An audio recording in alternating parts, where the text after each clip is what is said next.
আসুন কথা বলি। নির্বাচনী প্রচারণার জন্য আপনি মানুষের দ্বারে দ্বারে যাচ্ছেন, জনসাধারণের সাথে আপনি কথা বলবেন ওই সমস্ত বিষয়বস্তু নিয়ে যে সমস্ত বিষয়বস্তু মানুষের কাজে লাগবে।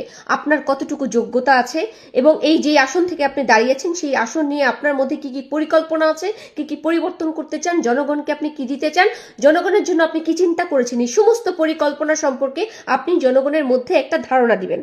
তাই তো, সেটাই তো হওয়া উচিত। কিন্তু আপনি কি করেছেন?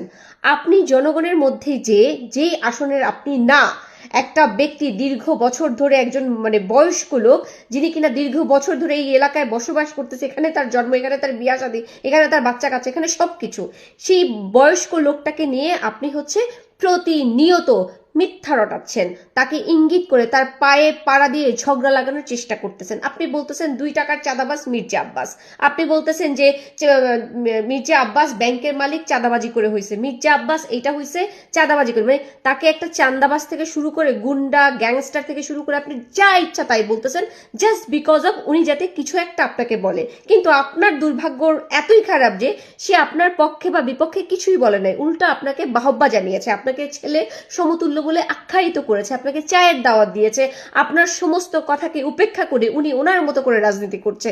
তারপরেও আপনার প্রবলেম, আপনি কিছু লোকজনকে সাজিয়েছেন, সেই সমস্ত লোকজন আপনাকে হয় ধাক্কা দেয়, নয় চিমটি কাটে, নয় পোক করে, সেটা নিয়েও আপনি প্রতিনিয়ত ফেসবুকে কথা বলেন।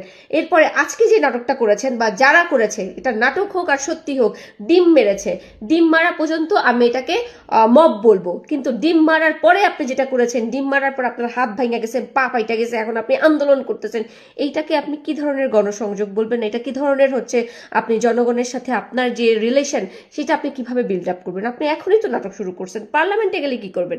সেখানে তো মহা সিনেমা